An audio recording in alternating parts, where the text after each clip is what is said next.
Hello. Today we got a 25 Nissan Murano. It's quite windy over here. It's really windy over here. Some crap moving around in the background. But anyway, this is the Murano, the 25 model here. This is the top line Platinum model. Platinum standard with all-wheel drive. The lower models are available with front-wheel drive. The all-wheel drive system is okay. It only works when the front wheel is detected. They call it intelligent all-wheel drive system, meaning 99% of the time you're pushing with front wheels. Maybe not 99%, but most of the time. And then the rear wheels kick in when the front wheels start spinning. So it's an all-wheel drive system, probably adequate for most people for most conditions. Design-wise, it's actually pretty cool looking. It's got this massive heavy front end to me. The front end looks heavy. It's got a lot of growth and things going on over here, but it's a modern design. It's certainly not ugly. It's got an interesting thing going on with this chrome arc going out over here, framing this triangular window with this floating roof design that so many automakers are trying to do right now, and some kind of an arrow gizmo over here. To me, this just sort of blocks visibility. I wish I would just put a bigger window over here. I got a plane flying overhead too. All kinds of noises here, sorry about that. Anyway, this is a nice vehicle. It drives really nice.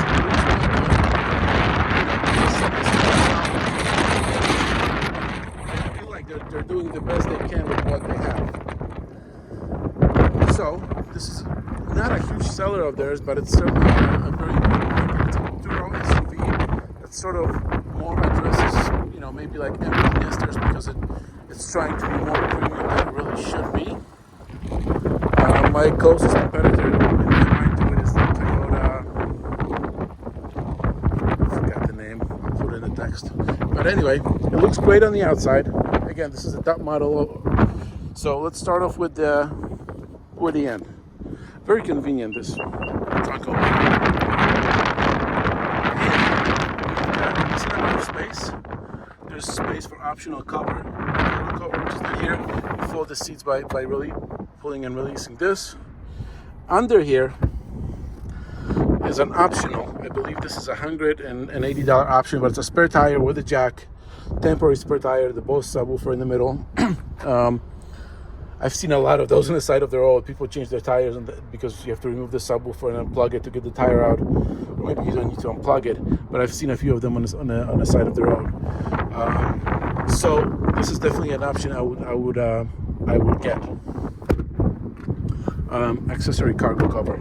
So that is a funny thing. That spare tire is the only option on this car.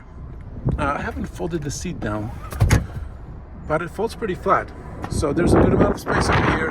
Again, it would be more if this window thing was bigger over here and this went back out a little bit, but it's pretty good. Let's move to the back seat. Again, premium model, so you have these window shades. You got cup holders here. You got cup holders over there. A little holder for your phone. USB-Cs, heated rear seats. The leather is nice. It's perforated. Because it's ventilated in the front, so I guess they just matched it. It's kind of a two-tone color, which is I think it's quite nice. I liked it. I like the interior fabrics on here, except for one, and I'll show you in a second. This is kind of carbon fiber-ish, but it's not. It's just plastic, and this is black, and we'll get to it. So we have 1, 2, 3, 4, 5 different colors going on over here. 1, 2, 3, 4, 5, right? So, but it's pulled together really well. Let me just say that. But it is a bit much. Let's go into the front. Pretty much same of everything. Power windows, power door locks, folding mirrors, memory seats, cup holder, and a bin over there. Typical front power seat functions. Except this one has the massaging seats. I gotta tell you, the massaging is it's not exactly all that. One thing to notice is this rail, when the seat is almost all the way back, which it is not right now, it can go further back, but when we push it back all the way, this rail extends quite a bit forward, and you just have to be careful when getting in and out. It's not sharp, but it didn't need to be this way. How about that?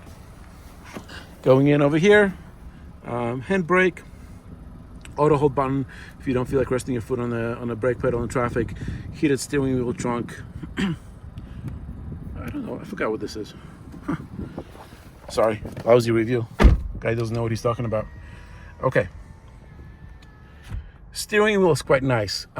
This wheel, when you select this, moving this wheel, it moves the stuff on this screen. When you switch to that, it moves stuff on, well, it will be moving stuff on this screen. Let's go home. If something, oh, there you go. You can see it. You can see it moving over here. So as I turn this wheel with this selected, it moves things on that side. Pretty nifty. Cruise control audio systems. 12 something inch gauge cluster over here, and a screen. When I had my iPhone connected, it went out on me a few times. Its available connection is wireless or wired. I usually use wired connection. It went out on me a few times and or wouldn't react. I had to unplug it and plug it back in. It's got a little AI person. It's gotta go away. It's got Google connection and all this other stuff. I just use my iPhone for this. Okay, so inside we have one trim over here. This trim, which was that black plasticky thing in the back, is silver here.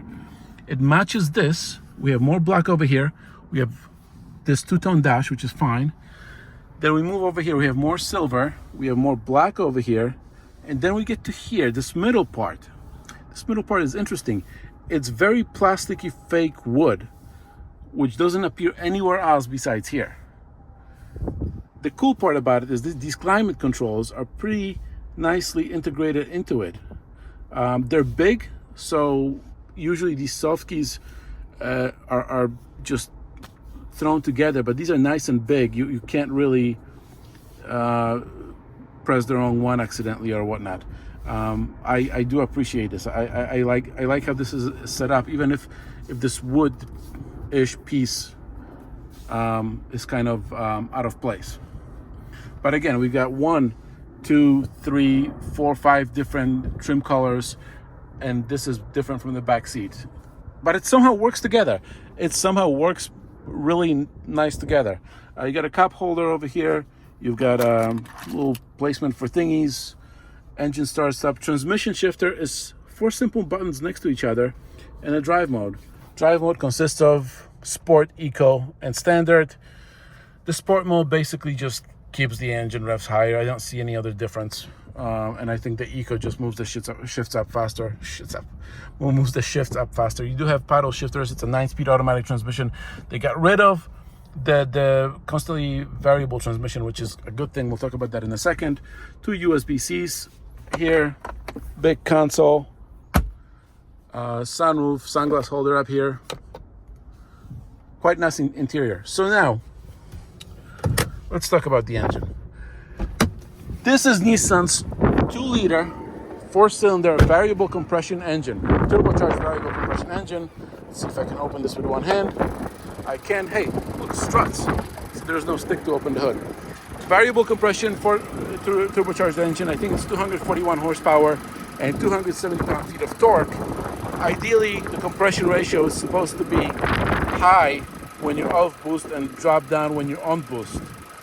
They probably spend a ton of money for research and development of these engines. I've written an article about it. I've talked about it before.